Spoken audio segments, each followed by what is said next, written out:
proak web horrian dago, badar matza 2 aste, eta jauzkegu 100 pertsona,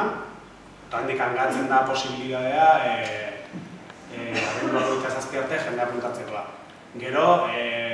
detaiatuko da egun hautan, baina baita ere jarriko da ziurrenik kulturetxean 2 egun, Davidek esango du, zendik ez dakit zehazki, interneten ibiltzen ez den jendia apuntatu da.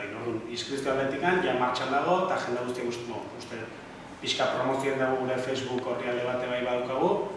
eta Facebooken dago informazio guztia eta kirol probaken inskripzioa. Ibilbidea,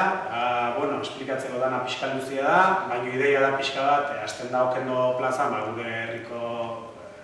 plaza nagusia dela,